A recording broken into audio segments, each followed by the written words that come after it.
প্রিয় শ্রোতা, আমি বসন্ত। এর আগেও শার্লক হোমসের কয়েকটি কাহিনী আপনাদের পড়ে শুনিয়েছি। তার হিজ লাস্ট বাউ যে পর্ব রয়েছে, সেই পর্বের একটি ঘটনা আজকে আপনাদের পড়ে শোনাবো। এটি নাম অ্যাডভেঞ্চার অফ উইস্টারিয়া লজ। সময়টা 1892 সালের মার্চ মাসের একটা দিন। সকাল থেকেই বাইরে ঝড়ো হওয়ার দাপট চলছে। একটা রিপ্লাই পেড টেলিগ্রামের জবাব লিখে দিয়ে হোমস এক মনে পাইপ টানছে। সহসা আমার দিকে ঘুরে দাঁড়িয়ে টেলিগ্রামটা বাড়িয়ে দিল। লেখাটা নজরে পড়লো। একটা বিদ্ঘুটে অভিজ্ঞতা বড্ড চিন্তায় ফেলেছে। আপনার পরামর্শ দরকার। Scottish case. শেরিং ক্রস ডাকঘর। জিজ্ঞাসা দৃষ্টি তুলে হোমসের দিকে তাকালাম। বলল, কর্নে ক্যারুথার্সকে খাঁচাবন্দি করার পর থেকে সময়টা বড্ড একঘেয়ে হয়ে পড়েছিল। যা হোক, একটা মামলা পেলেও হাত পা একটু খেলিয়ে নেওয়া যেত। আমাদের কথার মাঝখানে এই হৃষ্টপুষ্ট দীর্ঘকায় ভদ্রলোক ঘরে ঢুকলেন। ভারী মুখ, রীতিমতো অভিজাত চেহারা, কিন্তু চুল উস্কো খুস্কো, মুখে স্পষ্ট উত্তেজনার ছাপ। ঘরে ঢুকে উত্তেজিতভাবে আমাদের বলতে শুরু করলেন, মিস্টার হোমস, জীবনে এমন পরিস্থিতিতে কখনো পড়িনি আমি। রীতিমতো দুর্বোধ্য এক বিদঘুটে ব্যাপার। আপনি বলুন, এখন আমি কি করি? হোমস আগুন টক্কে বসিয়ে স্নিগ্ধ কণ্ঠে বললেন, গোড়া ব্যাপারটা আমাকে গুছিয়ে বলুন তো।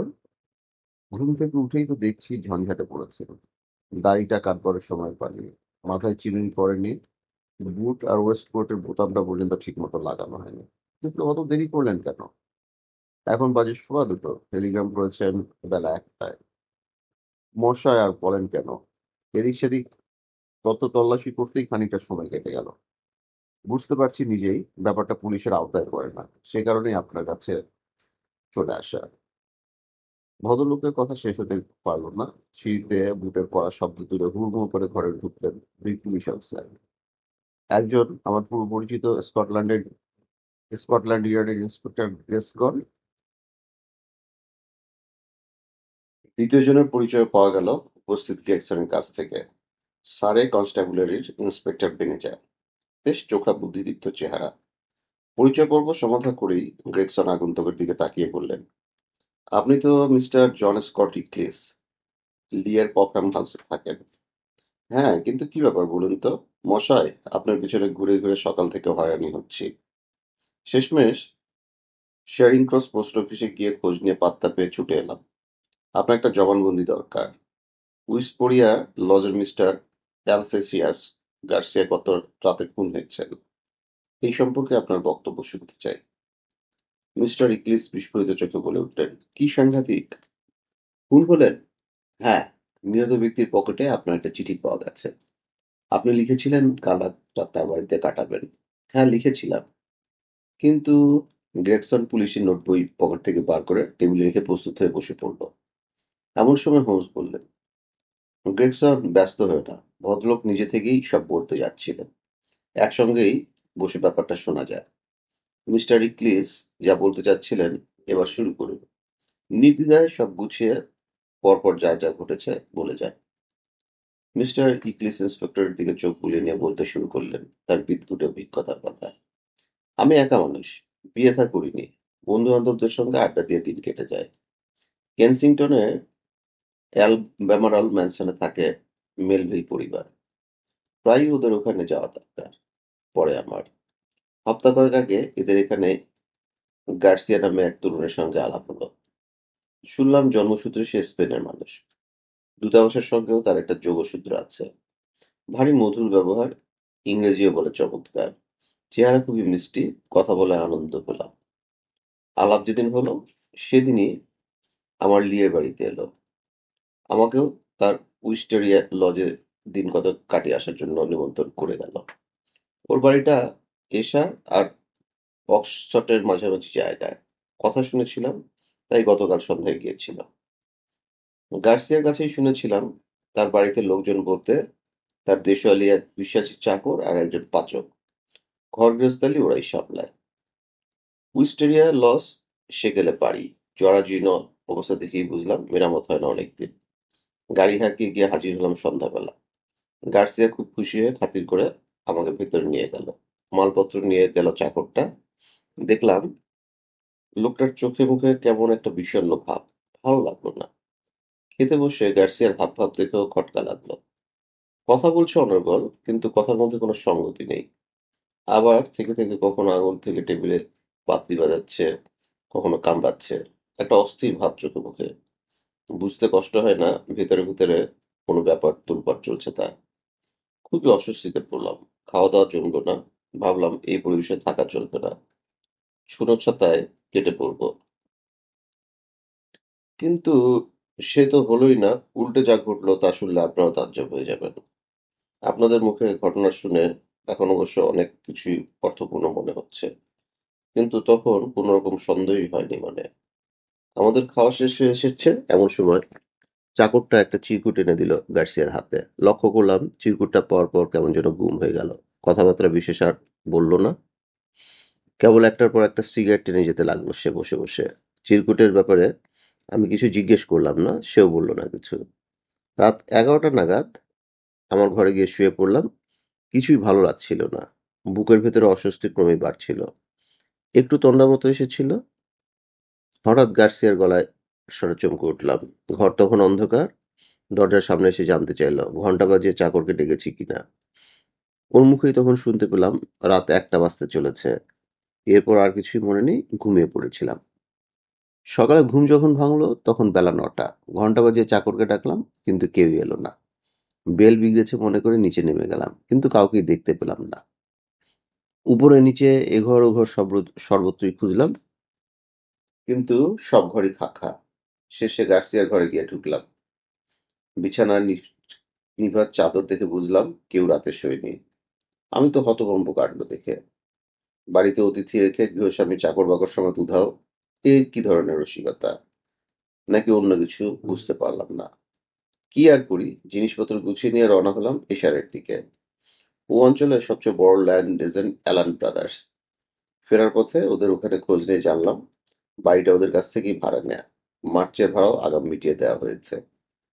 শহরে ফিরে এসে গেলাম স্পেনের দূতাবাসে। দেখলাম গার্সিয়া নামে কাউকে তো ওরা চেনে না। কেমন একটা ঝোঁক চেপে গিয়েছিল। গেলাম মেলভিলের বাড়িতে। তারা বিশেষ কিছু বলতে পারলো না। গার্সিয়া সম্পর্কে শেষমেশ টেলিগ্রাম করে জবাবও পেয়ে গেলাম। সোজা চলে এলাম এখানে। কিন্তু বুঝতে পারছিলাম না গার্সিয়া খুন হলো কিভাবে। ইন্সপেক্টর, এই ব্যাপারে সব রকম সহযোগিতা আমার কাছ থেকে আপনারা পাবেন। ইন্সপেক্টর গ্রেগসন সহৃদয় স্বরে বললেন, মিস্টার ইকলিস, চিরকুটটা গার্সিয়া কি করেছিলেন লক্ষ্য করেছিলেন? হ্যাঁ, দলাপাকে আগুনে ফেলে দিয়েছিলেন। গ্রেগসন তাকালেন সকল মিস্টার বেনেজের দিকে। বেনেজ মৃদু হাসলেন। ভদ্রলোকের সুন্দর চোখ দুটো অসাধারণ উজ্জ্বল হয়ে উঠল। পকেট থেকে দলা পাকানো একটা বিবর্ণ কাগজ বের করলেন তিনি। মিস্টার হোমস, দলা পাকানো চিরকুটটা সৌভাগ্যক্রমে চুল্লি টপকে বাইরে পড়ে গিয়েছিল। কুড়িয়ে পেয়ে গেছি। গ্রেগসনের ইঙ্গিত মতো বেনেজ চিরকুটটা হোমসের দিকে বাড়িয়ে দিল। দেখলাম সাধারণ ক্রিমলেট পেপার, 3 ভাঁজ করে লাল গালা দিয়ে সিলমোহর করা। তাড়াহুড়ো করে চ্যাপ্টা ডিশের মতো কিছু দিয়ে চাপা দেওয়া হয়েছিল। মিস্টার গার্সিয়াকে লেখা চিঠির বয়ানটা এরকম: সবুজ আর সাদা, আমাদের নিজস্ব রং। সবুজ খোলা, সাদা বন্ধ। সিঁড়ি থেকে প্রথমে বারান্দা, ডাইনে সপ্তম। সবুজ উলের আচ্ছাদন। জলদি। মেলি ঢঙে সরু মুখ খোলা কলমে লেখা, কিন্তু ঠিকানাটা অন্য কলমের। লেখার ধরনটা অন্যরকম। চিরকুট থেকে চোখ তুলে হোমস বলল, এটা পাওয়ার পর বাড়িটা খুঁজে দেখেছিলেন নিশ্চয়ই? তার বলতে, আমার কাজে ফাঁকা থাকে না মিস্টার হোমস, কিন্তু চিঠির বয়ান সম্বন্ধে কিছু জানা দরকার এখন। মনে হচ্ছে এর মধ্যে একটা চক্রান্ত কাজ করছে, আর মূলে রয়েছে একজন স্ত্রীলোক। এই সময় মিস্টার ইকলিস বলে উঠলেন, খুনের ব্যাপারটা কিন্তু পুরোপুরি জানা হলো না। গ্রেগসন বললেন, বাড়ি থেকে প্রায় মাইল খানিক দূরে নির্জন একটা জায়গায় গার্সিয়ার লাশ পাওয়া গেছে। ভারী কিছুর আঘাতে মাথার খুলি গুঁড়িয়ে দেওয়া হয়েছে। আততায়ীর পায়ের ছাপ বা অন্য কোনো সূত্র পাওয়া যায়নি। তাহলে এর মধ্যে আমাকে জড়াচ্ছেন কেন? সন্দিগ্ধ স্বরে বললেন মিস্টার ইকলিস। ইন্সপেক্টর বেনেজ বললেন, নিহত ব্যক্তির পকেটে যে চিঠি পাওয়া গেছে তা থেকেই তার নাম ঠিকানা পাওয়া যায়। চিঠিটা আপনারই লেখা। চিঠির সূত্র ধরে 9টা নাগাদ উইস্টোরিয়া লজে গিয়েছিলাম। আপনাকে দেখতে না পেয়ে মিস্টার গ্রেগসন টেলিগ্রাম করে জানালাম যেন লন্ডনে আপনাকে খোঁজ করা হয়। পরে খানাতল্লাশি শেষ করে শহরে এসে মিস্টার গ্রেগসনকে নিয়ে বেরিয়ে এখানে এসে আপনার সন্ধান পেলাম। ঘটনাটা খুনের, তাই আপনার একটা এজাহার দরকার। একবার থানায় যেতে হবে। মিস্টার ইকলিস বললেন, বেশ, তাহলে চলুন। মিস্টার হোমস, আমি চাই আপনি লেগে থেকে এই খুনের রহস্যটা বের করুন। এটা আমার ব্যক্তিগত অভিপ্রায়। মিস্টার বেনেস বললেন, তদন্তের কাজে মিস্টার হোমসকে পাশে পেলে আমি সম্মানিত বোধ করব। হোমস বলল, ধন্যবাদ। একটা ব্যাপার কি মিস্টার বেনেস, গার্সিয়া কোন সময় মারা গেছেন সে সম্পর্কে? হ্যাঁ, রাত 1টা নাগাদ বৃষ্টি হয়েছিল। 1টা থেকেই ওখানে ছিল, তবে মারা গেছে বৃষ্টির আগে। সে কি মিস্টার বেনেস, সবিস্ময়ে বলে উঠলেন মিস্টার ক্লিস।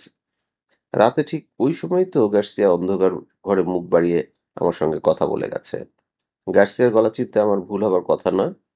হোমস হাসতে হাসতে বলল, ব্যাপারটা অদ্ভুত শোনাচ্ছে বটে, কিন্তু অসম্ভব নয়। মিস্টার বেনেস, বাড়ি তল্লাশি করে চিরকুট ছাড়ার কিছুই কি পাওয়া গেছে? তা পাওয়া গেছে বই কি। অদ্ভুত চোখে গ্রেগসনের দিকে তাকিয়ে বললেন মিস্টার বেনেস, থানার কাজ শেষ করে এসে আপনাকে দেখিয়ে যাব। হোমস আর কথা বাড়ালো না।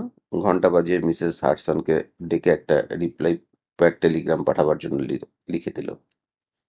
দুই ইন্সপেক্টর আর মিস্টার ইকলিস থানায় চলে গেলেন। চিন্তাক্লিষ্ট হোমস ভুরু কুঁচকে বসে রইল চেয়ারে। ধূম উদ্গীরণ চলতে লাগলো অনর্গল। আমিও চুপচাপ। হঠাৎ একসময় আমার দিকে ঘুরে হোমস বলল, বাড়ির লোকজন পালালো কেন বলতো? বললাম, নিশ্চয়ই খুনের সঙ্গে জড়িত। পুলিশের ভয় পালিয়েছে, কিন্তু গোটা ব্যাপারটাই কেমন বিদঘুটে। কিছু মাথায় ঢুকছে না। যেদিন বাড়িতে অতিথি উপস্থিত, সেদিনই বাড়ির মনিব খুন হলো। বাড়ি থেকে 1 মাইল দূরে, ব্যাপারটা তলিয়ে দেখার মতো। ভাইয়া, বাড়ির লোকজনের কাজ এটা নয়, তাহলে অন্য যে কোনো রাতেই তারা কাজটা করতে পারতো। আরেকটা ব্যাপার, মিস্টার স্কট ইকলিস এমন নাটকীয় ঘটনার মধ্যে পড়লেন কেন?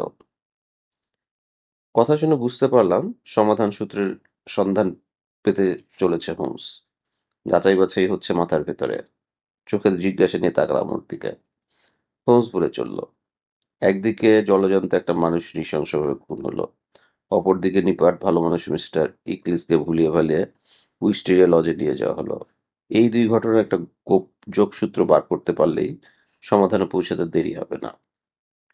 সূত্রটার সম্পর্কে যদি সাজাই কি দাঁড়ায় দেখো। স্পেনের অধিবাসী মিস্টার গার্সিয়া প্রথম আলাপেই ভাব জমিয়ে ফেলল ইংল্যান্ডের এক ভদ্রলোকের সঙ্গে। নিজেই অগ্রণী হয়ে ইকলিসের বাড়িতে গেল। কেবল তাই নয়, নিজের বাড়িতে কয়েকদিন কাটাবার আমন্ত্রণও জানিয়ে আসলো। এমন হঠাৎ করে ভাব জমিয়ে নেবার কারণটা কি হতে পারে? ইকলিস আলাপি মানুষ, এছাড়া আকর্ষণ করবার মতো তার মধ্যে অসাধারণ তো কিছুই নেই। তবু গার্সিয়া তাকে নিজের বাড়িতে টেনে এনেছিল নিশ্চয়ই বিশেষ উদ্দেশ্য সিদ্ধির জন্য। মিস্টার ইকলিস একজন খাঁটি ইংরেজ, মানি মানুষ। তার কথা সহজে অবিশ্বাস করবে না কেউ। চোখের সামনেই তো দেখলে, ভদ্রলোকের অদ্ভুত কাহিনী নিয়ে বিন্দুমাত্র প্রশ্ন তুলল না দুই পুলিশ অফিসার। এই বিশেষ দিকটার জন্যই তাকে কাজে লাগাবার চেষ্টা করেছিল গার্সিয়া, কিন্তু দুর্ভাগ্য তার শেষ পর্যন্ত পৌঁছাতে পারল না। তাহলে তুমি কি বলতে চাইছো, বিশেষ কোনো অপরাধ গোপন করবার জন্যই ইকলিসের সাক্ষ্য কাজে লাগাবার উদ্দেশ্য ছিল গার্সিয়া? ধরেছ ঠিক ভাইয়া। একই সময়ে নিজের অন্যত্র অবস্থান অর্থাৎ অ্যালিবি চাপা দেওয়ার জন্যই মানি ইংরেজ ভদ্রলোককে বাড়িতে টেনে নিয়ে যেতে হয়েছিল। মিস্টার ইংলিশ সাদা মনেই করেছিলেন তা। তিনি যখন শুতে গেছেন তখন ঘড়িতে দেখেছেন রাত 11টা। তিনি বুঝতেই পারেননি 11টার অনেক আগেই গোপনে ঘড়ির কাঁটা ঘুরিয়ে তাকে ধোঁকা দেয়া হয়েছে। পরে গার্সিয়া ওসিলা করে অন্ধকারে গিয়ে তাকে আবার জানিয়ে এসেছে রাত 1টা বাজে। আসলে সময় তখন ছিল 12টা। তার উদ্দেশ্য ছিল 12টার দিকে বেরিয়ে গিয়ে কাজ হাসিল করে 1টার মধ্যে ফিরে আসা। মিস্টার ইকলিসের এই ক্ষেত্রে শপথ করে বলতে কোনো বাধাই থাকতো না যে তিনি রাত 1টার সময় গার্সিয়ার গলার স্বর শুনেছেন। বললাম, তা না হয় হলো, বাড়ির অন্য লোকগুলো তাহলে পালালো কেন? আরেকটু যাচাই করে নি, তারপরে কারণটা বলবো। চিরকুটের লেখাটা কি হবে? চিঠির বয়ানের গোড়ার দিকে সাদা ও সবুজ শব্দগুলো কোনো সংকেত বলেই আমার বিশ্বাস। সিঁড়ি দিয়ে প্রথমে বারান্দা, ডাইনে সপ্তম, সবুজ উলের আচ্ছাদন। এই কথাগুলোর মধ্যে রয়েছে কোনো বিশেষ কাজের নির্দেশ। কাজটা জরুরি নিঃসন্দেহে। আর ডি নামের নির্দেশ যে পাঠিয়েছে সে একজন ইংরেজ। কিন্তু লোকটা তো স্প্যানিয়ার্ড। সেই জন্যই আমি এ ব্যাপারে সুনিশ্চিত। একজন স্প্যানিয়ার্ড আর একজন স্প্যানিয়ার্ড সাধারণত স্পেনের ভাষাতেই চিঠি লিখবে, ইংরেজিতে লেখে না। ইতোমধ্যে টেলিগ্রামের জবাব এসে পৌঁছালো। দেখলাম অনেকগুলো অভিজাত আর অর্থবান মানুষের নাম আর ঠিকানা। আমার চোখে সপ্রশ্ন কৌতূহল লক্ষ্য করে হোমস হেসে বলল, ভাইয়া, টেলিগ্রাম আমার পরিশ্রম অনেক বাঁচাতে পারলে। পরিষ্কার করেই বলছি, শোনো, চিরকুট পাঠিয়ে গার্সিয়াকে যে নির্দেশ দেওয়া হয়েছে তাতে দেখা যাচ্ছে একটা বাড়ির সিঁড়ি বেয়ে বারান্দায় উঠে ডান দিকে সপ্তম দরজার নিশানা দেওয়া হয়েছে। বাড়িখানা যে বেশ বড় তা বোঝা যাচ্ছে। আর উইস্টেরিয়া লজে 1 ঘন্টার মধ্যে ফিরে আসার মতো দূরত্বেই রয়েছে সেই বাড়ি। গার্সিয়া হাঁটছিলেনও সেই দিকেই। অক্সশটের কাছাকাছি বড়সড় বাড়ির সন্ধান পাওয়ার জন্যই ইক্লিসের কাছ থেকে শোনা ল্যান্ড এজেন্টের শরণ নিয়েছিলাম। তারাই টেলিগ্রামের জবাবে এই তালিকা পাঠিয়েছে। থানার কাজকর্ম সেরে ইন্সপেক্টর বেনেস ফিরে এলো। তাকে সঙ্গে নিয়ে আমরা 6টা নাগাদ পৌঁছে গেলাম এশারের সারে গ্রামের সরাইখানায়। মালপত্র নিজেদের ঘরে রেখে উইস্টেরিয়া লজে পৌঁছাতে গ্রাম্য পথে মাইল 2 হাঁটতে হলো। ঘনায়মান আবছায়ায় বাড়িটার অন্ধকার স্তূপ বলেই মনে হচ্ছিল। কাঠের ফটকের বাঁ দিকের বাড়ির একটা জানালা দিয়ে সামান্য আলো পড়ছে বাইরে। বেনেস জানালেন, বাড়ি পাহারায় একজন কনস্টেবল মোতায়েন রাখা হয়েছে। এগিয়ে এসে বাড়িতে ঢুকবার মুখেই পড়লাম ভয়াবহ এক কৌতুককর পরিস্থিতিতে। বেনেস স্যার কাছে সবে টোকা দিয়েছেন, ঠক ঠক করে কাচের ভিতর দিয়ে নজরে পড়ল। শব্দ শুনেই একজন কনস্টেবল আর্তচিৎকার করে চেয়ার থেকে ছিটকে লাফিয়ে উঠল। পরক্ষণেই দরজা খুলে গেল। দেখি রক্তশূন্য ফ্যাকাশে মুখে দশাসই চেহারার মানুষটা কাঁপছে থরথর করে। কনস্টেবলের নাম ওয়াল্টার্স। তার কাছে জানা গেল সন্ধ্যার কিছু আগে নাকি একটা জ্যান্ত পিশাচ এসে দাঁড়িয়েছিল দরজায়। ছাই বড় দেহের রং, বিশাল আকৃতির চোখ, ফাটার মতো, হিংস্র জানোয়ারের মতো ঝকঝকে দাঁত। কিছুক্ষণ ঘরের দিকে ফ্যাল ফ্যাল করে তাকিয়ে থেকে হঠাৎ একদিকে সরে যায়। ওয়াল্টার সঙ্গে সঙ্গে বেরিয়ে এসে সন্ধান করেছে, কিন্তু কাউকে খুঁজে পায়নি। সেই থেকেই ভয়ে আধমরা হয়েছিল বেচারা। বেনেজ উপরওয়ালা সুলভ মেজাজে ধমক ধমক করলো কতক্ষণ। হোমস কিন্তু সঙ্গে সঙ্গে রহস্য উদ্ঘাটন করে ফেলল। পকেট টর্চ জেলে ঘাসের উপর চাপড়ায় পায়ের ছাপ খুঁজে পেয়ে গেল সে। বলল, ইন্সপেক্টর মিথ্যা বলেনি ওয়াল্টার্স। পায়ে 12 নম্বরের জুতা, রীতিমতো দানবের শরীর মানুষটার। ব্যাপারটা বিশেষ গুরুত্ব দিলেন না বেনেজ। হোমসকে নিয়ে বাড়ির ভিতর ঢুকলেন। মোমবাতি হাতে বেনেজ আগে আগে এসে ঢুকলেন রান্নাঘরে। বাসনের আলমারির পেছনে দেখিয়ে হোমসের দৃষ্টি আকর্ষণ করে বললেন, দেখুন মিস্টার হোমস। তাকিয়ে দেখলাম বস্তুটা একটা বামনাকৃতি মানুষের চেহারার মতো। বানর হওয়া বিচিত্র নয়। উপরের কালচে চামড়া শুকিয়ে গেছে এমন ভাবে যে ওটা মানুষ না জানোয়ার তা বুঝবার উপায় নেই। খাড়াভাবে দাঁড়ানো, কোমরের কাছে ঝুলে আছে একজোড়া শাঁখের মালা। রীতিমতো এক পৈশাচিক দৃশ্য। নিবিষ্টভাবে নিরীক্ষণ করল হোমস। তারপর বিড়বিড় করে বলল, মন্দ নয়। আচ্ছা, আর কি আছে? এবারে বেনেজ মোমবাতি হাতে এগিয়ে গেল বাসন ধোয়ার চৌবাচ্চার কাছে। এখানেও এক বীভৎস দৃশ্য। বড় আকারের একটা পাখির টুকরো টুকরো শরীর অংশ আর রাশি রাশি পালক চারিদিকে ছড়ানো। পাখির মাথাটা দেখি একটা সাদা মোড়ক বোঝা যায়। অভিশপ্ত বাড়ির নৃশংস নারকীয় রূপ যেন ক্রমশ উন্মোচন করে চলল বেনেজ এক এক করে। এবারে চৌবাচ্চার তলা থেকে টেনে বের করলো একটা গামলা। গামলা ভর্তি কালচে রক্ত। একটা 12 কেশ পাওয়া গেল, একরাশ পোড়া হাড়। স্তব্ধ হয়ে আমরা দেখছি আর শিহরিত হচ্ছি। বেনেজ বলল, সকালবেলা ডাক্তার এসেছিলেন। পরীক্ষা করে বলে গেলেন রক্তহার কোনোটাই মানুষের নয়। হোমস বলল, আমারও তাই ধারণা। ছাগলছানা বা মেষ শাবকের হয় স্বাভাবিক, কিন্তু এমন দৃশ্য সত্যি অভাবিত। সৃষ্টি ছাড়া মশাই, দেখতেই তো পাচ্ছেন একদল উদ্ভট মানুষ আড্ডা দিয়েছিলেন এখানে। পালাবে কোথায়? পাত্তা আমি লাগাবো ঠিকই। খুনিকে খুঁজে বের করবো। সব কটা বন্দরেই পুলিশ লেলিয়ে রেখেছি। হোমস বলল, কিছু অনুমান করেছেন মনে হচ্ছে। তা করেছি মিস্টার হোমস, তবে শেষ না দেখে কিছু বলবো না আমি। আমাকে আমার লাইন ধরে এগুতে দিন। হোমস এসে উঠে বলল, বেশ তো, খুবই ভালো কথা। আমি আমার মতো এগিয়ে চলি, তবে দরকার হলেই আমার তদন্তের ফলাফল আপনি গ্রহণ করতে পারবেন। এবার চলুন, বেরোনো যাক। এখানে আর কিছু নেই। নির্বিকার ভাবে কথাগুলো বলবার চেষ্টা করলো বটে হোমস, তবে তার মুখের চাপা উল্লাস ও উত্তেজনা কিছুই আমার চোখ এড়ালো না। চকচকে চোখ জোড়াই বলে দিল রহস্যের গোড়ায় পৌঁছে গেছে, কিন্তু জানি যাচাই না করে মুখ খুলবে না এখন। আমিও তাই আর এই প্রসঙ্গে কোনো কথা তুললাম না। জানি সময় হলে নিজেই সব কথা বলতে শুরু করবে। উইস্টোরিয়া লজ থেকে বেরিয়ে এসে হোমস যেন এক নতুন জীবনযাত্রা শুরু করলো। উদ্ভিদ বিজ্ঞানের বই, একটা খন্তা আর টিনের বাক্স নিয়ে গ্রামে ঘুরে ঘুরে গাছপালার নমুনা সংগ্রহ করতে লাগলো মন দিয়ে। গাছের নমুনা যা সংগ্রহ হলো তা না বলাই ভালো। দেখেছি আর হাসি চেপেছি, তবে কাজের মধ্যে কাজ একটাই হয়েছে। গ্রামের লোকের সঙ্গে দিব্যি এই কদিনেই ভাব জমিয়ে ফেলেছে। মাঝে একদিন কেবল গিয়েছিল ব্রিটিশ মিউজিয়ামে। এইভাবে অক্সফোর্ডের দিনগুলো কাটতে লাগলো আমাদের। দিন পাঁচেক পরে একদিন কাগজে একটা খবর চোখে পড়লো। অক্সফোর্ড রহস্যের নতুন রিপোর্ট বেরিয়েছে। ইন্সপেক্টর বেনেজের ঐকান্তিক চেষ্টায় উইস্টোরিয়া লজের মিস্টার গার্সিয়ার গুপ্তঘাতক ধরা পড়েছে। সংবাদদাতা জানিয়েছে, খুনের রাতেই বাড়ির চাকর আর রান্নার লোক হাওয়া হয়ে গিয়েছিল। ইন্সপেক্টর বেনেজ গোড়া থেকে অনুমান করেছিলেন বাড়ির কোনো দামি জিনিসের লোভে এরা দুজন গৃহকর্তাকে খুন করেছিল। বিশেষ তদন্তে ইন্সপেক্টর ফেরিওয়ালাদের কাছ থেকে জানতে পেরেছিলেন রান্নার লোকটি নাকি এক নিগ্রো জাতীয় দানবাকৃতির এক মানুষ, জাতে মূলটা। এই লোকটি খুনের ঘটনার পরেও একদিন এসেছিল উইস্টোরিয়া লজে। পাহারারত কনস্টেবল তাকে দেখেছিল। ইন্সপেক্টর বেনেজ বুঝতে পেরেছিলেন লোকটা আবার বাড়িতে হানা দিতে পারে। অনুমান করেই তিনি ফাঁদ পেতে রেখেছিলেন পাশে ঝোপঝাটের লোক মোতায়েন করে। শেষ পর্যন্ত সেই ফাঁদেই ধরা পড়ল আসামি। ঘটনাটা সোমস শুনল স্থির চোখ করে। তারপর সিটকে চেয়ার থেকে উঠে দাঁড়িয়ে বলল, শীঘ্রই চলো ওয়াটসন, বেনেসকে ধরতে না পারলে সর্বনাশ হয়ে যাবে। দুজনে তখনই ছুটলাম গায়ের পথে।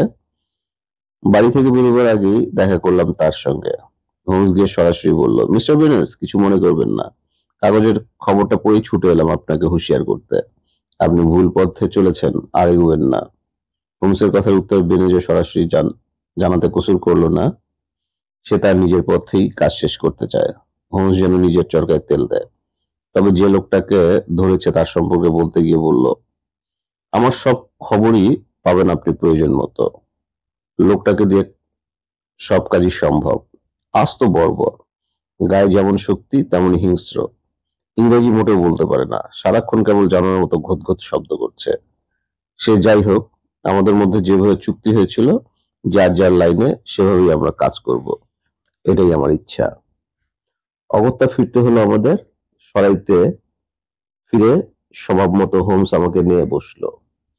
বলল, আজ রাতেই তোমার সাহায্য দরকার হবে আমার, তাই গোটা পরিস্থিতিটা তোমার কাছে খোলাসা করতে চাই।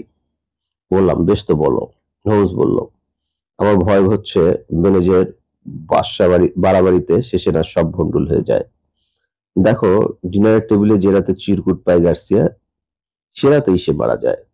বেনেজ যাই বলুক, চাকর বাকরেরা গার্সিয়াকে মারেনি। তার একটা প্রমাণ হলো, নিজের অন্যত্র স্থিতি প্রমাণ করবার উদ্দেশ্যেই সে স্কট ইকলিসকে নিমন্ত্রণ করে বাড়িতে নিয়ে এসেছিল। এই ঘটনা থেকে এটাও প্রমাণ হয়ে যায় যে যে কারণে সে বাড়ি থেকে বেরিয়েছিল সেটা নিশ্চিত বেআইনি কোনো কাজ। কিন্তু অভিযানে বেরিয়ে নিজেই খুন হলো। চাকর বাকরেরা কেন উধাও হয়েছে দেখো এবারে বুঝতে পারো কিনা। তারাও ছিল গার্সিয়ার শাগরেদ এবং নৈশ অভিযানের সহযোগী। পরিকল্পনাটা ছিল গার্সিয়া নির্দিষ্ট সময়ের মধ্যে ফিরে এলে যে কাজ সে সমাধা করে ফিরবে, তার জন্য তার উপর সন্দেহ পড়লেও পুলিশ বিশিষ্ট ইংরেজ ভদ্রলোক স্কট ইকলিসের এজাহারে প্রমাণ হয়ে যাবে ঘটনার সময় সে বাড়িতেই ছিল। এরই নাম হলো অ্যালিবি। এই অ্যালিবির সুযোগেই সে এবং তার লোকজন সন্দেহমুক্ত থাকবে। কিন্তু যদি গার্সিয়া নির্দিষ্ট সময় ফিরে না আসে, তাহলে বুঝতে হবে সে নিজেই খতম হয়ে গেছে।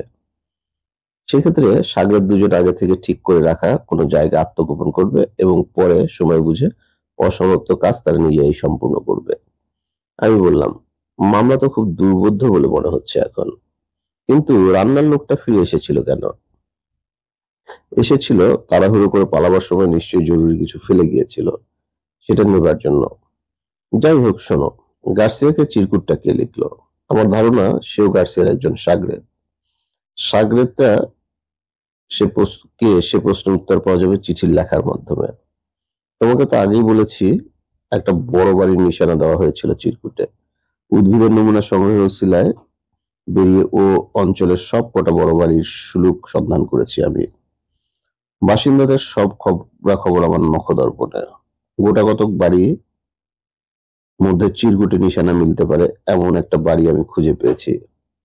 হাই গ্যাবলের বিখ্যাত প্রাচীন ভবন জ্যাকারিয়ান হল, অক্সফোর্ড থেকে মাইলখানেক দূরে, ঘটনাস্থল থেকে আধ মাইলের মতো। এই বাড়িতে বসবাস করেন মিস্টার হেন্ডারসন। ভদ্রলোক নিজে যেমন সৃষ্টিসারা প্রকৃতি, বাড়ির অন্যান্য বাসিন্দারাও তাই। খোঁজখবর নিয়ে যাচাই বাছাই করে আমি এ বাড়ির সম্পর্কে আগ্রহী হয়ে পড়ি। একটা অছিলা নিয়ে বাড়িতে ঢুকে মিস্টার হেন্ডারসনের সঙ্গে দেখা করেছি আমি।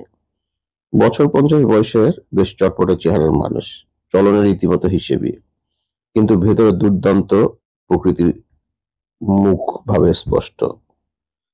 গায়ের চামড়া হলদেটে, মনে হয় বিদেশি মানুষ, নয়তো দীর্ঘকাল গরমের দেশে কাটিয়েছেন। চোখ দেখে বুঝতে পেরেছিলাম আমার উদ্দেশ্য তিনি ধরে ফেলেছেন। ভদ্রলোকের সেক্রেটারির নাম মিস্টার লুকাস। বিদেশি বলে প্রথম দর্শনেই বোঝা যায়। তারও গায়ের রং বাদামি, চোখে মুখে ধূর্ততা ঠিকরে বেরোচ্ছে, পালিশ করা কথাবার্তা। একটা ব্যাপার লক্ষ্য করো ওয়াটসন, রহস্যের দুদিকে দুটো বাড়ি, ইউস্টেরিয়া লজ আর হাই গেবল। দুই বাড়িতেই রহস্যের সুতো জড়িয়ে আছে দুদল বিদেশিকে ঘিরে। খানিক বিরতি দিয়ে হোমস আবার শুরু করলেন। এদিকে বাড়িতে এরা দুজন বাদেও আর একজন মানুষ রয়েছে। আমাদের লক্ষ্য সেই মানুষটি। হেন্ডারসনের দুই মেয়ে, একজন 13 আর একজন 11। মিস বার্নেট এদের গভর্নেস, জাতে ইংরেজ, বছর 40 বয়স। এছাড়া রয়েছে আর একজন বিশ্বস্ত চাকর। হেন্ডারসন দেশ বেড়াতে ভালোবাসেন, হুটহাট করে বেরিয়ে পড়ার অভ্যাস। এই চারজনই একসঙ্গে বেরোন, বেশি দিন এক জায়গায় থাকেন না। সপ্তাহ কয়েক আগে বছরখানেক বাইরে কাটিয়ে হাইগেবল ফিরেছেন। ভদ্রলোকের টাকার পরিমাপ নেই। যে কোনো ধরনের খেয়াল চরিতার্থ করার জন্য যখন তখন যত খুশি টাকা খরচ করে ফেলেন। বাড়িতে ঝি, দারোয়ান, খাস চাকর কোনো কিছুর অভাব নেই। গায়ের লোকজনের কাছে খোঁজ খবর নেবার সময় ওই বাড়িতে আছে এবং কাজকর্ম করত এমন কাউকে খুঁজতে শুরু করলাম। কপাল গুনে পেয়ে গেলাম চাকরি থেকে বরখাস্ত একজনকে। বাড়ির খবরাখবর জানবার তার কাছ থেকেই পেয়ে গেলাম। লোকটার নাম জন ওয়ার্নার, এহকালে হাইগেবলে মালিক ছিল। কি ব্যাপার, রেগে গিয়ে হেন্ডারসন তাকে বাড়ি থেকে বার করে দিয়েছে। সে কারণে পুরনো মনিবের উপর হাড়ে হাড়ে চটাবো ওয়ার্নার। চাকরিতে না থাকলেও বাড়ির চাকর বাকরদের সঙ্গে তার যোগাযোগ আছে। একটানা বলতে বলতে দম নেবার জন্য থামলো হোমস। আমি নতুন কোনো প্রশ্ন না তুলে চুপ করে শুনে যেতে লাগলাম। হোমস আবার বলতে শুরু করলো। হেন্ডারসনের বাড়ির এক অংশে থাকে পরিবারের লোকজন, আর এক পাশে চাকর বাকর। দুই অংশের মধ্যে যাতায়াতের জন্য দরজা একটাই। গভর্নেস মেয়েদের নিয়ে বাগানে ঘোরাফেরা করেন, বাইরে বেরোন না। হেন্ডারসন নিজে কখনো একা বড় একটা হাঁটেন না, সর্বক্ষণ এবং সর্বত্র সেক্রেটারি তার ছায়াসঙ্গী। ওয়ার্নারের বিশ্বাস, লোকটা জীবনে এমন সব কাজ করেছে যে নিশ্চিত নির্ভয়ে এক মুহূর্ত থাকতে পারেন না। কিসের আতঙ্ক যেন সারাক্ষণ সেটিয়ে থাকে। আতঙ্কটা ঠিক কিসের তা সে অন্য চাকর বাকররা কেউ জানে না। ভদ্রলোকের পূর্ব পরিচয়, দেশ কোথায়, কি বৃত্তান্ত এ সম্পর্কে কিছু জানা যায় না। তবে রুক্ষ এবং হিংস্র স্বভাবের জন্য সকলেই তাকে এড়িয়ে চলে। ওয়াটসন, আমার ধারণা চিরকুটটা এসেছে এই বিচিত্র বাড়ির ভেতর থেকে। আমি অনেক হিসেব কষে দেখেছি এমন একটা চিঠি লিখবার মতো এই বাড়িতে একজনই আছে, সে হলো গভর্নেস মিস বার্নেট। লিখেছে সেই। এই ধারণাটাকে সামনে রেখে তদন্তে নেমে কি পাওয়া যাচ্ছে দেখো। সংকেত, চিঠিটা যদি মিস বার্নেট পাঠিয়ে থাকে তাহলে মূল চক্রান্তের চক্রীদের একজন সে নিজে। গার্সিয়া খুন হলো, এই সংবাদ পাওয়ার পর তাহলে মিস বার্নেটের মনে প্রতিহিংসার জ্বালানা থাকবার কথা নয়। বদলা নেবার সে সুযোগ খুঁজবে। তাই তার সঙ্গে দেখা করবার জন্য উঠে পড়ে লাগলাম, কিন্তু বাড়ির ভিতরে তাকে কোথাও খুঁজে পাওয়া গেল না। খুনের রাতের পর থেকেই যেন হাওয়ায় মিলিয়ে গেছে। আমার ধারণা তাকে বাড়ির ভিতরে কোনো গুপ্ত স্থানে বন্দি করে রাখা হয়েছে, নয়তো খুন করা হয়েছে। ওয়ার্নারকে নিয়ে আড়াল থেকে বাড়ির উপর নজর রেখেও কোনো হদিস করতে পারিনি।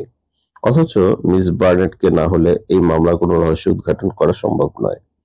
বেনেজ যতই লাফঝাপ করুক না কেন, মূল রাস্তা থেকে সে এখনো অনেক দূরে। এই মুহূর্তে ভদ্রমহিলার সন্ধান করাটাই একমাত্র কাজ। ততক্ষণে কেসটা আমার কাছে জলের মতো সোজা হয়ে গিয়েছে। হোমস একবার যে ধারণার কথা মুখ ফুটে প্রকাশ করে তা যথেষ্ট যাচাই বাছাইয়ের পর করে। সেখানে কখনো ভুল হয় না। তাই বললাম, কি করতে চাও এখন তাহলে? আমি মিস বার্নেট এর ঘর চিনি, আর বাড়ির ছাদ থেকে যাওয়া যায়। আমার ইচ্ছা আজ রাতে তুমি আর আমি সেখানে হানা দেব। বিপজ্জনক ঘাঁটিতে চোরের মতো ঢুকতে হবে জেনেও হোমসের পরিকল্পনায় বাধা দিলাম না। কিন্তু আমাদের নৈশ অভিযানের পরিকল্পনা যখন পাকা হয়ে গেল, পরক্ষণেই তা ভণ্ডুল হয়ে গেল আকস্মিকভাবে। বিকেল 5টা নাগাদ একটা লোক ছুটতে ছুটতে এসে ঘরে ঢুকলো। উত্তেজিত হয়ে বলল, মিস্টার হোমস, সব পালিয়েছে, কিন্তু ভদ্রমহিলাকে নিয়ে যেতে পারেনি। রাস্তায় গাড়িতে বসিয়ে রেখে এসেছি। লাফিয়ে উঠল হোমস, সে কি? চলো চলো। ভাড়াটে গাড়িতে বাইরে ঢুকছিলেন শীর্ণকায় এক ভদ্রমহিলা। ঘাড় তুলতে পারছেন না। অনেক কষ্টে চোখ তুলে তাকালেন। নিষ্প্রভ চোখ তার। দেখেই বুঝতে পারলাম আফিমের ক্রিয়া। ছুটে এসেছিল সেই বরখাস্ত মালি ওয়ার্নার। হোমস তাকে লাগিয়ে রেখেছিল ফটকের উপর নজর রাখার জন্য। বাড়ির ভেতর থেকে গাড়ি বেরোতেই সে পিছু নেয় স্টেশন পর্যন্ত। মিস বার্নেট হাঁটতে পারছিলেন না, বেহুশের মতো ছিলেন। সকলে মিলে ঠেলে ঠেলে তাকে ট্রেনে তুলবার চেষ্টা করতে লাগলো। এই সময় সম্বিত ফিরে পেয়ে কামরার ভেতর থেকে কি করে যেন ছিটকে বেরিয়ে আসেন। ওয়ার্নার তখনই তাকে ধরে গাড়িতে তুলে আনে।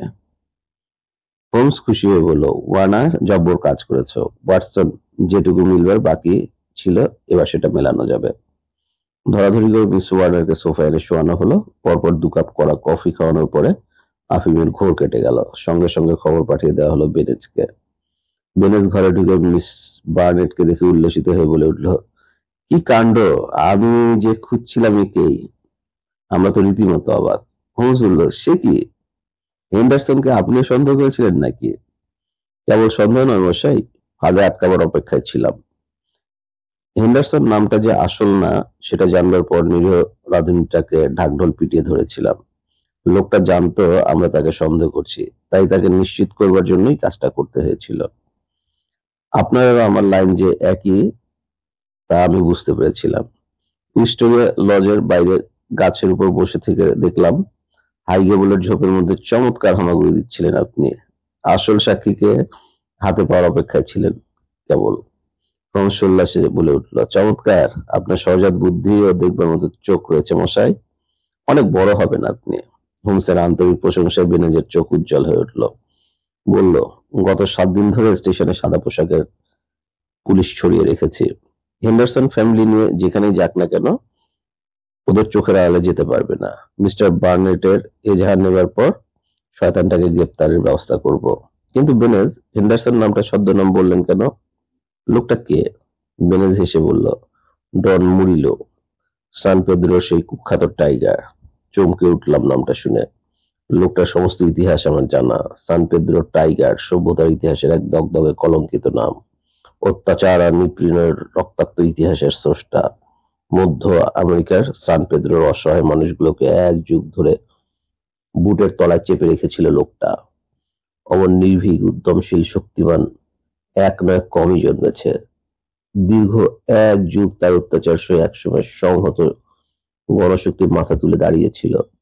কিন্তু ধূর্ত লোকটা আগে থেকে গণরোষের সম্ভাবনা আঁচ করতে পেরেছিল। বুঝতে পেরেছিল তার দিন ফুরিয়েছে, ইতিহাসের পট পাল্টেছে। তাই জাগ্রত গণশক্তি গর্জে উঠবার আগেই গোপনে বিপুল ধন সম্পদ জাহাজ বোঝাই করে সটান দিয়েছিল দেশ থেকে। সঙ্গে নিয়ে এসেছিল 2 মেয়র সেক্রেটারিকে। মারমুখো জনতা কোনোদিনই আর নাগালে পায়নি সান পেদ্রোর সেই টাইগারকে। সেই থেকে হারিয়ে গিয়েছে ওই নাম। বেনেজ বলল, আমি খবর নিয়ে জেনেছি সান পেদ্রোর রং হলো সবুজ আর সাদা, চিরকুটে যা লেখা হয়েছিল। হেন্ডারসন ছদ্মনামে ডন মুরিলো 1886 সালে জাহাজ ভিড়েছিল প্যারিস, রোম, মাদ্রিদ আর বার্সেলোনায়। প্রতিহিংসায় উন্মত্ত মানুষ সেখানেও ধাওয়া করেছিল তাকে, বাগে পায়নি। অবশেষে এখানে এসে হাতের মুঠোয় পেয়ে গিয়েছিল। মিস বার্নেট ততক্ষণে অনেক সুস্থ হয়ে উঠেছেন। উঠে বসে আমাদের কথাবার্তা শুনছিলেন। বেনেস থামতেই বললেন, হ্যাঁ ইন্সপেক্টর, গত বছর তারা তার সন্ধান পায়। একবার চেষ্টা নেওয়া হয়েছিল, কিন্তু খতম করা সম্ভব হয়নি। খোদ শয়তান যেন আগলে রেখেছে লোকটাকে। বলতে বলতে শিরা জাগানো হাত মুষ্টিবদ্ধ করে তীব্র ঘৃণায় যেন গুমড়ে উঠলেন। কিন্তু যেখানেই যাক সে নিস্তার পাবে না। একজন গেছে, আবার একজন আসবে, বদলা নেবার কাজ চলতে থাকবে এভাবে। হোমস বলে উঠল, কিন্তু আপনি ইংরেজের মেয়ে হয়ে এসবের মধ্যে জড়ালেন কি করে? মিস বার্নের সঙ্গে সঙ্গে বলে উঠলেন, অত্যাচারী পিশাচ ডন মুরিলোর বিচার পৃথিবীর কোনো আদালতে সম্ভব নয় বলে। 2 বছর আগে সান পেদ্রাতে রক্তবন্যা বইয়ে জাহাজ বোঝাই ধনরত্ন নিয়ে পালিয়েছিল ডন মুরিলো। পৃথিবীর কজন জানে তার আসল কুকীর্তির কথা? যখনই কারোর মধ্যে প্রতিভার অঙ্কুর দেখেছে, বুঝেছে উঠে দাঁড়ালে তার অসুবিধা হবে, তখনই তাকে নানান ওসিলায় পৃথিবী থেকে সরিয়ে দিয়ে নিষ্কণ্টক হয়েছে। মিস্টার হোমস, আমার আসল নাম সিগনা ভিক্টর ডোনাল্ডো। আমার স্বামী লন্ডনে সান পেদ্রো মন্ত্রী ছিল। অমন মহৎ উদার মানুষ বিরল। ডন মুরিলো টনক নড়ল ওর সুনাম শুনে। বাড়িতে ডেকে পাঠিয়ে কুকুরের মতো গুলি করে মারল। আমি বাড়িতে ছিলাম বলে বেঁচে গেলাম, কিন্তু আমাদের সব সম্পত্তি বাজেয়াপ্ত হলো। ভিখারি হয়ে পথে নামলাম আমি। এই ঘটনার কিছু পরেই একনায়ক ডন মুরিলোর পতন ঘটল। রাতের অন্ধকারে মেয়েদের নিয়ে দেশ ছেড়ে পালিয়ে গেল। কিন্তু আমার মতো যাদের বুকে সর্বনাশের আগুন জ্বালিয়েছে ডন মুরিলো, তারা ছেড়ে দেবে কেন? সকলে মিলে সমিতি স্থাপন করা হলো। প্রতিজ্ঞায় নেওয়া হলো, যেভাবে হোক ডন মুরিলোকে খতম করে বদলা নেওয়া হবে। হেন্ডারসন নামে ইংল্যান্ডে এসে গা ঢাকা দিয়েছে জানবার পরই সমিতির নির্দেশে আমি নাম ভারিয়ে গভর্নেসের চাকরি দিয়ে তার বাড়িতে ঢুকলাম। দিনের পর দিন কেটেছে মুখ বুজে। শত্রুর ঘরে যথাকর্তব্য করে গেছি, আর সুযোগের অপেক্ষা করেছি। সান পেদ্রোর একজন উচ্চপদস্থ গণ্যমান্য ব্যক্তির ছেলে গার্সিয়া দুজন একান্ত অনুগত অনুচরকে নিয়ে তৈরি হয়েছিল আমার গোপন নির্দেশের অপেক্ষায়। এদের প্রত্যেকেই বুকে ছিল আমারই মতো প্রতিহিংসার লেলিহান আগুন। লোকটা ছিল সাপের মতো পিচ্ছিল আর শেয়ালের মতো ধূর্ত। কখনো একা থাকতো না। অতীতের অনেক দুষ্কর্মের সঙ্গী লুকাস ওরফে লোপেজ ছায়ার মতো লেগে থাকতো তার সঙ্গে। দিনের বেলা একা না থাকলেও রাতে একা শুতো শয়তানটা। কিন্তু পরপর দুরাত এক ঘরে ঘুমোতো না, ঘর পাল্টে শুতো। এক রাতে ওর খবরাখবর জেনে বন্ধুদের খবর পাঠালাম। ঠিক করলাম সবুজ আর সাদা বাতি জানালায় রেখে সংকেত জানাবো। সবুজ সংকেত পেলে ওরা বাড়িতে ঢুকবে। চিঠি লেখার সময় বুঝতে পারিনি যে সেক্রেটারির নজরে পড়ে গেছি। আচমকা ঝাঁপিয়ে পড়ে হাত চেপে ধরে চিঠিটা নিয়ে নিল। আমাকে হয়তো মেরেই ফেলতো, কিন্তু আমি বুঝতে পারিনি যে দুজনে মিলে মতলব করেছে। আগে গার্সিয়াকে শেষ করবে। হাত মুছে ধরে কাকে চিঠি লিখছি তার নাম জেনে নিল। তখন যদি তাদের মতলব বুঝতে পারতাম, নাম আমি আর কিছুতেই বলতাম না। ডন মুরিলো নিজের হাতে খুন করেছে গার্সিয়াকে। আমার উপর যে নির্যাতন চলেছে কদিন ধরে, তা মুখে বলবার নয় মিস্টার হোমস। না খাইয়ে মুখে কাপড় বেঁধে ফেলে রেখেছে। গতকাল দেখি হঠাৎ পেট ভরে খেতে দিল। খাবারে আফিম মিশিয়ে দিয়েছিল বুঝতে পারিনি। ঝিমানো অবস্থাতেই একসময় মনে হলো হেঁটে চলেছি। যখন ঠেলে ঠুলে ট্রেনে তুলে দিতে যাচ্ছে, হুঁশ ফিরে এলো। বুঝতে পারলাম মুক্তি পাবার এই শেষ সুযোগ। ধস্তাধস্তি করে কামরা থেকে অনেক কষ্টে বেরিয়ে এলাম। সেই সময় এই ভদ্রলোক টেনে নিয়ে গাড়িতে বসালেন। ঈশ্বরের ইচ্ছায় এবার আমি নিশ্চিন্ত, আর আমাকে কিছু করবার ক্ষমতা নেই ডন মুরিলোর। ভদ্রমহিলার মর্মন্তুদ কাহিনী শুনে বেনেজ বলল, হাইগেবলের এই দুষ্কৃতী যতই ক্ষমতাশীল হোক না কেন, একে আমি কাঠগড়ায় দাঁড় করাবই। না করা পর্যন্ত আমার শান্তি নেই। শেষ পর্যন্ত কিন্তু ডন মুরিলো ফাঁকি দিল আমাদের। পিছনে সাদা পোশাকের পুলিশ লেগেছিল। এডমন্ড স্ট্রিটের একটা বাড়িতে ঢোকার পরে তাকে আর পাওয়া যায়নি। কোথা দিয়ে বেরিয়ে গেছে কেউ বুঝতে পারেনি। মাস 6 পরে খবরের কাগজে জানা গেল মাদ্রিদের এসকুরিয়াল হোটেলের মন্টালডারে মার্কুইস আর তার সেক্রেটারি সিগনর রুলি অজ্ঞাত অতিথিদের হাতে খুন হয়েছে।